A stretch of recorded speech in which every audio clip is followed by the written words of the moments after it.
महाराज नामदेवांच्या कीर्तनामध्ये नाचताना जर तुम्ही म्हणणार तोच देव असेल पितांबर घातलेला, पण त्याचा सुटलाच ना देव आहे की नाही? मग तोच देव आहे का महाराज? याच्यातून चांगला बारी जर विचार केला तर या ठिकाणी महाराज तो आपली जागा कधीतरी सोडत असतो, याचाच अर्थ भगवंताचा हा परिचय तटस्थ लक्षणाने करून दिला. विठ्ठल बर त्याचं सुंदर रूप आहे, पहिले ते राहिलं. मग हे सुंदर रूप असं जे तुम्ही पाहतायत म्हणतायत, हे रूप तर मग त्या ठिकाणी नरसिंह अवतारामध्ये पाहिलं तर बायको बी जवळ आली. बायको म्हणती ज्यावेळेस नरसिंह अवतार घेतला आणि म्हणले लई देव रागावले, म्हणले लक्ष्मी माई चला चला चला, असे कसे रागवले म्हणले. एक नजर टाकली की खाली मान टाकतोय म्हणले नवरामध्ये. तिला काय माहिती तिकडे काय कुठं झालं. आणि जशी समोर आली, आतापर्यंत राजस सुकुमार मदनाचा पुतळा असाच पाहिला होता, पण असा नखावाला, सिंहाचं तोंड, खालचं धड वेगळं, ती डायरेक्ट बायपासच निघून गेली, ती पुढे आलीच नाही आहे की नाही? तुम्ही म्हणतात असा हा सुंदर आहे, पण नरसिंह अवतारामध्ये ते रूप त्याने बदललंच ना. डुकराचा अवतार, वराह अवतार रूप सोडलं ना, माशाचा मत्स्य अवतार रूप सोडलं ना. मग असा जर असेल तोच देव आहे असं जर म्हणत असाल तर मग त्यांनी आपलं रूप बदललं. परंतु तसं नाही महाराज. या ठिकाणी तटस्थ लक्षणाने हा विचार त्या ठिकाणी मांडलेला आहे. तो त्याची कधी कधी जागा सोडतो, पण असं जरी असलं तरी प्रत्येक अवतारामध्ये तुका म्हणे माझे हेची सर्व सुख. विठ्ठल विठ्ठल जरी त्यांनी महाराज लक्षणं सोडली असली तरी त्याच्या सुखाच्या संबंधाने जर विचार केला तर महाराज कसं आहे, ते रूप जरी त्या ठिकाणी महाराज नरसिंहमध्ये विचित्र असेल तरी महाराज पठ्ठक येऊन बसला ना मांडीवर. कोण? हा लाडका भक्त. त्यांना विचारा मग समजेल त्या रूपाचं सौंदर्य. कोणाला? भक्त प्रल्हादाला. कळलं? हा भगवंताचं त्या ठिकाणी विचार करत असताना जरी असं रूप असलं परंतु त्याचा जो भाव आहे ते सर्व सुख देणार आहे. हा वराह अवतार जरी तसा असला तरी त्या काळामध्ये त्या भक्तांना सर्व सुख देणार होता आहे की नाही? रामाचा अवतार, कृष्णाचा अवतार तसाच जर आपण पाहिलं, जरी त्याने जागा सोडली असेल सुख देणार, जरी वीट सोडली पण भक्तांना सुख देण्यासाठी. तू का म्हणे माझी ह्याची सुखामध्ये तीळ मात्र सुद्धा बदल म्हणून लक्षात घ्या. तटस्थ लक्षणामध्ये जरी बदल होतोय परंतु स्वरूपाच्या ठिकाणी कुठल्याही अवतारामध्ये तीळ मात्र त्या ठिकाणी बदल नाहीये. ते सुख. पण आम्ही सांसारी सुखाचा विचार, काय माहितीये का, सुखाचा विचार पाहत असताना चांगला जर विचार केला महाराज, सुख हे लई नाजूक आहे महाराज. इतकं नाजूक आहे ना महाराज, काय सांगावं तुम्हाला. संसारिक जीवाची सांगतोय परिस्थिती, इतकं नाजूक आहे ना की लगेच क्षणात बिघडतो. सांगू तुम्हाला, इतकं नाजूक आहे. बाजूवाल्याचं सुख वाढलं याला दुःखाचा पारा चढला. इतकं नाजूक. म्हणजे याला याच्या दुःखाने दुःख होत नाहीये, बाजूवाल्याला सुख वाढलं म्हणून याला दुःख होत इतकं. हा त्याला आमच्या खानदेशी भाषेमध्ये दुःख ना पाटा लागेल. खार लागस खार आहे की नाही? खार आहे की नाही? यमुना मायनी जर 10x10 ची टीव्ही आणली, कलर टीव्ही, तर गंगेला तिचं दुःख लागलच.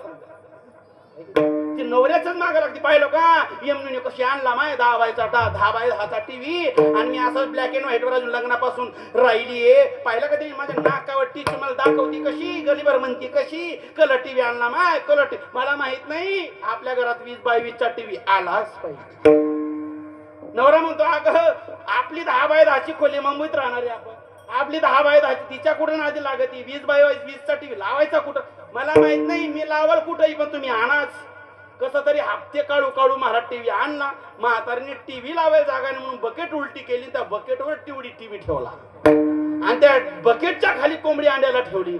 कोंबडीने काही एक दिवशी दम मारला नाही, फाट फाट फाट फाट फाट बकेट उलटी, टीव्ही फुटला, म्हातारा हप्ते बरोबर मिळाला. मला सांगा हे काय का, हे सुख काय कामाचं आहे का? तिच्या नाकावर टिचून आणली. थोडस सुख वाटलं असेल, पाहिलं का यमनीच्या नाकावर टिचून 20x20 आणला. 2 दिवस शायनिंग आणली असेल, पण फुटल्यावर महाराज असं सुख काय तुम्ही जवळ करत बसू. दुसऱ्याचं सुख वाढलं की आपलं त्या ठिकाणी महाराज लगेच सुख कमी होत असतं. तिकडे मला पुन्हा घुसायचं नाही. लक्षात आलं का? सुख एवढं सेन्सिटिव्ह. परंतु संसाराच्या संबंधाने ते येणार जाणार आहे. आता मिळालेलं सुख ते त्रिकालबाधित टिकेलच असं नाही. आज मिळालेलं सुख, आज मला हा विहिरील पाणी लागलं म्हणून सुख भेटलं, पण 2 वर्षांनी आटलं, डबलचं दुःख. लग्न होत नाही, 35 वर्षाचा गंप्या झाला, लग्नच होईना, पण कशी तरी बाबा लोकांच्या नादी लागू लागू बायको भेटली. वा वा काय सुख आहे, बायको भेटली. पण नाही नाही ते लोकांचं म्हणतोय मी. हो, उगीच बायको समोर बसली, कशाला उगीच घरात भांडणार. नाही ते मी काही म्हणत नाही. ते कसं आहे माहितीये का? लग्नाच्या आधी महाराज त्या ठिकाणी तो आनंद वेगळा असतो. आणि तेरे मुख में चांद दिखताय, आहा आहा आहा. लग्नाच्या आधी प्रत्येकाला आपली बायको चंद्रमुखी वाटते. तो सूर्याचा चंद्र असला तरी आखा काळा, तरी महाराज त्या ठिकाणी लग्नाच्या आधी ते रंगील दिवस वेगळे असतात. लग्नाच्या आधी प्रत्येकाला आपली आपली बायको चंद्रमुखी वाटते. लग्न झाल्यानंतर एखाद पोरग झालं की तीच बायको सूर्यमुखी वाटायला लागते. आणि 2-4 पोरं झाली की तीच बायको चंद्रमुखी वाटते. आवडले ना काही विठाला विठाला हे प्रत्येकाचे. काही कोणी पडू नका, सगळ्यांची परिस्थिती हीच आहे. हा, आणि त्या अवतारात नको घुसायला, आपलं हे राहून जाईल नाही ना. कसं असतं माहितीये का महाराज? त्या ठिकाणी चांगला बारी जरी विचार केला तर संसारी सुखामध्ये महाराज त्या ठिकाणी ते नाहीये, त्याला भविष्य नाहीये, ते फक्त क्षणिक आहे. थोडक्यात ते लगेच त्या ठिकाणी संपतं. परंतु भगवंताच्या संबंधाने असलेलं हे स्वरूपभूत असणारं जे सर्व सुख हे महाराज कुठल्याही काळात कुठल्याही वेळेत अजिबात तीड मात्र सुद्धा बाधित होत. रामाच्या काही अवतारात तेच त्या ठिकाणी सुख दिलंय, नरसिंहाच्या अवतारात तेच भक्तांना सुख दिलेलं आहे, वगैरे वगैरे वगैरे सगळ्या अवतारात तेच सुख आहे. आणि आता सुद्धा तेच आहे, फक्त घेता आलं पाहिजे, तशी दृष्टी झाली पाहिजे. विठाला विठाला विठाला. जाऊ द्या इथंच. अख्ख्या त्रिभुवनात महाराज त्या सुखाला म्हणजे आदिबात त्याच्यामध्ये बदल.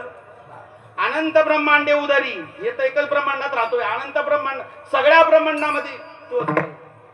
लक्षात आलं का? तेच सुख, सर्व सुख, त्याच्यात कीड मात्र सुद्धा बदल त्या ठिकाणी अजिबात नाहीये. म्हणून त्या ठिकाणी महाराज तटस्थ लक्षणाने विचार मांडत असताना जरी भगवंत आपलं तटस्थ म्हणजे स्वरूप जरी त्या ठिकाणी बद्ध असते, म्हणजे तो जरी तुम्ही वर्णन करताय सुंदरते ध्याने उभे विटे बरी करकटे बरी ठेवून या तुळशी हार गळा कासे पितांबर, जरी त्यांनी महाराज ही लक्षणं तुम्ही म्हणतायत हाच देवी असं जर म्हणत असाल तर त्यांनी त्या ठिकाणी ती लक्षणं सोडली आहेत. परंतु जरी व्यवहारिक दृष्टिकोनातून पदार्थ दृष्टिकोनातून जरी त्या ठिकाणी लक्षणं सोडली असती, पण सुखाच्या संबंधाने स्वरूपभूत सुखाच्या संबंधाने तरी मात्र बदल नाहीये. म्हणून पहिल्या 3 चरणामध्ये तटस्थ लक्षणाने विचार मांडतात आणि शेवटी स्वरूप लक्षणाने उठाला.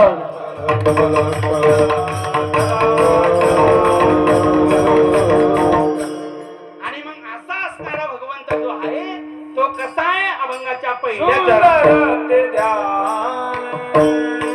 उभे विटे सुंदर ते उभे विटे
कसं आहे महाराज?